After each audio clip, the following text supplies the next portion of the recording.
और इस वीडियो में करने वाले हैं हम कंपैरिजन हीरो स्प्लेंडर का HF डिलक्स से। तो ये लगा लो दोनों में 16-17 हज़ार रुपये का प्राइस डिफरेंस है।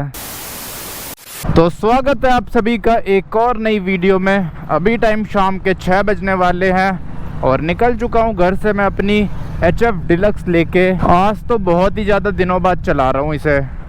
मतलब वैसे तो रोज़ ही चलाता हूँ, लेकिन जिम जाने के लिए, घर के आसपास दुकान वुकान जाने के लिए। ये देख लो भूत वाला घर आ गया। और इस वीडियो में करने वाले हैं हम कंपैरिजन हीरो स्प्लेंडर का HF डिलक्स से।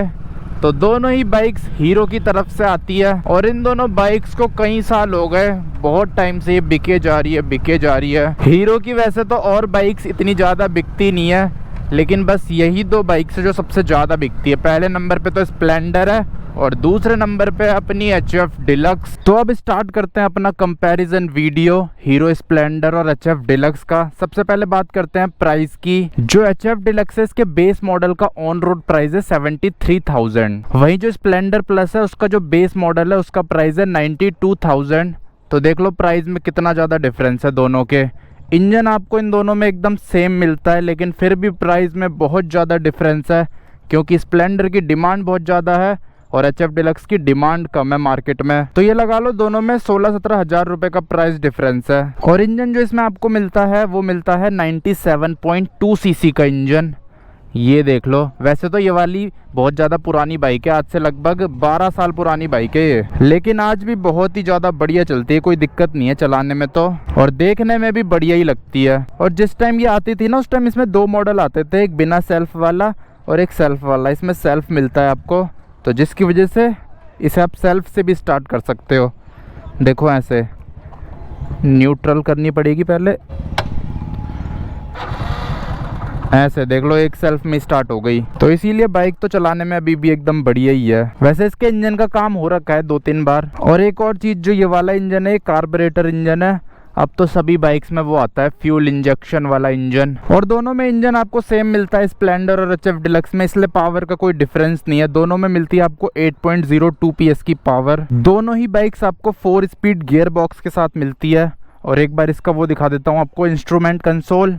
वो कुछ ऐसा दिखता है, आज के टाइम पे भी ऐसा ही दिखता है, बस कुछ कुछ फीचर्स ऐड हो गए हैं अब। लेकिन दोनों में ना एक डिफरेंस और है। जो HF डिलक्स है उसमें आपको सिर्फ एनालॉग वाला ऑप्शन ही मिलता है, लेकिन स्प्लेंडर में ना एक एक्सटेक नाम से वेरिएंट निकाला है उन्होंने, उसमें आपको फुल्ली डिजिटल इंस्ट्रूमेंट कंसोल मिल जाता है ब्लूटूथ कनेक्टिविटी के साथ। तो स्प्लेंडर में एक बढ़िया चीज़ ये है, इसमें नहीं निकाला अभी उन्होंने एक्सटेक वाला वेरिएंट, हो सकता है आने वाले टाइम पे निकाल दे, क्योंकि सब में ही निकाल रहे हैं अब वो। और एक डिफरेंस और याद आया मेरे को, जो स्प्लेंडर है ना उसमें आपको साइड स्टैंड कट ऑफ मिल जाता है सेंसर, लेकिन उसमें नहीं मिलता है HF डिलक्स में। तो एक ये भी फ़र्क है, अगर आप स्टैंड लगा के रखोगे तो गाड़ी स्टार्ट नहीं होगी स्प्लेंडर, HF डिलक्स तो हो जाएगी। और एक और फीचर मिलता है कि अगर गाड़ी गिरती है आपकी तो गाड़ी अपने आप बंद हो जाएगी। ये दोनों में ही मिलता है, HF डिलक्स में भी मिलता है और अपनी स्प्लेंडर में भी मिलता है। दोनों में ही आपको वो भी मिल जाता है इंटीग्रेटेड ब्रेकिंग सिस्टम, जिसको कई लोग कॉम्बी ब्रेकिंग सिस्टम बोलते हैं, कई कंपनियां सिंक ब्रेकिंग सिस्टम बोलती है। जैसे मेरे पे जुपिटर है ना, उसमें सिंक ब्रेकिंग सिस्टम बोलते हैं। तो उसमें क्या होता है, जब आप पीछे की ब्रेक दबाते हो तो पीछे वाले टायर के साथ आगे वाले टायर में भी ब्रेक लगती है, और ये सिस्टम आगे वाली ब्रेक में काम नहीं करता। अगर आगे वाली ब्रेक दबाओगे सिर्फ, तो सिर्फ आगे वाला टायर ही रुकेगा, लेकिन अगर पीछे वाली दबाते हो तब दोनों टायर रुकते हैं। तो सही रहता है सेफ्टी के लिए, गाड़ी फिसलती नहीं है जल्दी से। नहीं तो अगर सिर्फ एक ही टायर में वो पड़ती है ना ब्रेक, जैसे पीछे वाले टायर में, तो उससे बाइक के फिसलने के चांस ना थोड़े ज़्यादा रहते हैं। लेकिन इस वाले सिस्टम में थोड़ा फिसलने का डर कम रहता है। हाँ, अगर आगे वाली ब्रेक दबाओगे सिर्फ तब फिसल सकती है आपकी बाइक जल्दी से। और अब आते हैं माइलेज पे। तो दोनों बाइक्स आपको लगभग 65 से 70 की MPL की माइलेज दे देगी। अगर आप एकदम रगड़ के भी चलाओगे ना एकदम गंदी तरह, तब भी आराम से 60 तक की माइलेज तो दे ही देती है दोनों ही बाइक्स, क्योंकि दोनों में आपको एकदम सेम इंजन मिलता है, इसलिए माइलेज भी सेम ही मिलती है। माइलेज में कुछ भी फ़र्क नहीं है, दोनों की माइलेज बहुत बढ़िया है। और दोनों बाइक्स फेमस भी अपनी माइलेज के लिए है, अपने लो मेंटेनेंस के लिए है। अब तो फिर भी कंपनियों ने सेंसर वेंसर दे दिए हैं, थोड़ी मेंटेनेंस बढ़ा दी है, लेकिन पहले तो ये बाइक्स बिल्कुल ही फ्री मेंटेनेंस बाइक्स थी दोनों की दोनों। अभी भी फ्री है, पर अब थोड़ा थोड़ा सेंसर का काम हो गया है ना। और जो ये फ्यूल टैंक है ये भी दोनों बाइक्स में आपको अप्रॉक्स 10 लीटर के आसपास का मिलता है।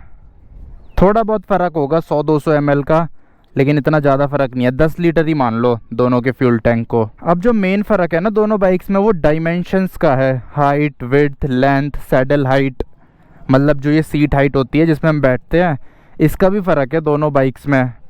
और वो बैठने में पता भी चल जाता है, इंसान को देखने में भी पता चल जाता है। विड्थ की बात करें तो वो तो दोनों बाइक्स में एकदम सेम है, लेकिन अगर हम ऐसे लेंथ की बात करें ना तो स्प्लेंडर में आपको थोड़ी ज़्यादा लेंथ मिलती है 2000 mm की, वहीं HF डिलक्स में मिलती है 1965 mm की। तो इसीलिए HF डिलक्स लेंथ में थोड़ी सी कम है स्प्लेंडर से। और अगर हाइट की भी बात करें तो हाइट भी स्प्लेंडर की थोड़ी ज़्यादा है, 1052 mm, वहीं जो HF डिलक्स है उसकी हाइट है 1045 mm। अब बात करते हैं मेन सैडल हाइट या फिर सीट हाइट की। तो सीट हाइट आपको HF डिलक्स में थोड़ी ज़्यादा मिलती है स्प्लेंडर से। एक मिनट में आपको बैठ के दिखा देता हूँ। तो इसमें बैठते हो ना आप तो थोड़ा ऊंचा ऊंचा सा लगता है, इसकी सीट हाइट थोड़ी ज़्यादा है। इसमें आपको 805 mm की सीट हाइट मिलती है जो कि स्प्लेंडर से बहुत ज़्यादा है, उसमें मिलती है 785 mm की। तो सीट हाइट में तो बहुत फ़र्क है दोनों की, वो आपको बैठ के ही पता चल जाएगा। अगर आपको थोड़ी ऊँची सीट हाइट चाहिए, आपकी हाइट ज़्यादा है, तब आपके लिए ये वाली सीट हाइट ज़्यादा बढ़िया रहेगी, ये थोड़ी ऊंची ऊंची सी है। और वहीं स्प्लेंडर में थोड़ा नीचे होके बैठना पड़ता है, उसकी सीट हाइट थोड़ी कम है इससे। तो सीट हाइट में थोड़ा ज़्यादा डिफरेंस है दोनों बाइक्स में। और जो दोनों बाइक्स का ग्राउंड क्लियरेंस है वो भी एकदम सेम है, उसके साथ साथ जो दोनों बाइक्स का वेट है वो भी एकदम सेम है। 112 किलो वजन है दोनों बाइक्स का। और दोनों ही बाइक्स में जो सारी लाइट्स है उनमें आपको हेलोजन बल्ब्स मिलते हैं, लेकिन वही है स्प्लेंडर में एक एक्स्ट्रा वाला वेरिएंट आता है, उसमें LED लाइट्स मिल जाती है। बाकी जो नॉर्मल वाले वेरिएंट है उसमें तो बल्ब भी मिलते हैं आपको चारों तरफ, आगे पीछे और इंडिकेटर्स में। और दोनों ही बाइक्स में आपको 3 वेरिएंट्स मिलते हैं। एक तो ब्लैक एंड एसेंट वाला वेरिएंट मिल जाता है दोनों में, मतलब उसमें पूरी ब्लैक होती है गाड़ी, ये स्टिकर्स वगैरह नहीं होते, पूरी ब्लैक बाइक होती है। दोनों में ही मिलता है ये वाला वेरिएंट, HF डिलक्स में भी मिलता है और स्प्लेंडर में भी मिलता है। उसके अलावा एक नॉर्मल वेरिएंट मिलता है ऐसा स्टिकर वाला। उसके अलावा जो तीसरा वेरिएंट है उसमें i3S टेक्नोलॉजी मिल जाती है आपको, जिसमें यहाँ पे एक एक्स्ट्रा बटन मिलता है, उससे आप बाइक को ऑन ऑफ कर सकते हो क्लच का यूज़ करके, उसमें सेल्फ की ज़रूरत नहीं पड़ती। तो ट्रैफिक वगैरह में काम आ जाता है। वैसे तो इतना काम का नहीं है, कुछ टाइम बाद वो ख़राब हो जाता है। मेरे भैया के पास है ना स्प्लेंडर, तो उनकी बाइक में भी है वही वाली टेक्नोलॉजी, i3S टेक्नोलॉजी। काफ़ी टाइम से बना रखी है इन्होंने वाली टेक्नोलॉजी। तो बस यही सारे डिफरेंसेस हैं इन दोनों बाइक्स में। अब आप उस हिसाब से देख लेना आपको कौन सी ज़्यादा पसंद आई। और इसके अलावा लुक्स भी है, दोनों बाइक्स के लुक्स थोड़े अलग अलग हैं। किसी को किसी के लुक्स ज़्यादा पसंद आएंगे, किसी को किसी के लुक्स ज़्यादा पसंद आएंगे। मेरे को वैसे स्प्लेंडर देखने में ज़्यादा बढ़िया लगती है HF डिलक्स से, ये भी इतनी बुरी नहीं लगती, ये भी ठीक ही लगती है। लेकिन अगर दोनों को कंपेयर करूँ तो मेरे को स्प्लेंडर थोड़ी ज़्यादा अच्छी लगती है देखने में। उसकी जो हेडलाइट है, वाइज़र है, वो मेरे को देखने में बहुत बढ़िया लगता है बचपन से ही। और बाकी प्राइस डिफरेंस भी एक चीज़ है, अगर आपको लुक्स वुक्स से इतना लेना देना नहीं है तो आपके बहुत सारे पैसे बच सकते हैं HF डिलक्स लेके। बहुत सारे तो नहीं, 16-17 हज़ार रुपये बच जाएंगे। पर यार दोनों ही बाइक्स ना बहुत ज़्यादा फन टू ड्राइव है सिटी के अंदर, ऐसे ट्रैफिक में, ऊबड़ खाबड़ रास्ते में।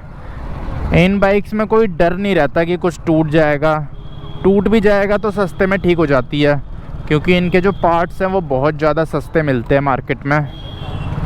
और ऊपर से हर जगह अवेलेबल है, कंपनी से लेने की ज़रूरत नहीं है आपको, कहीं भी मिल जाएंगे और बहुत सस्ते में मिल जाएंगे जेन्युइन पार्ट्स। तो ये बहुत ज़्यादा बढ़िया चीज़ लगती है इन दोनों बाइक्स में मेरे को।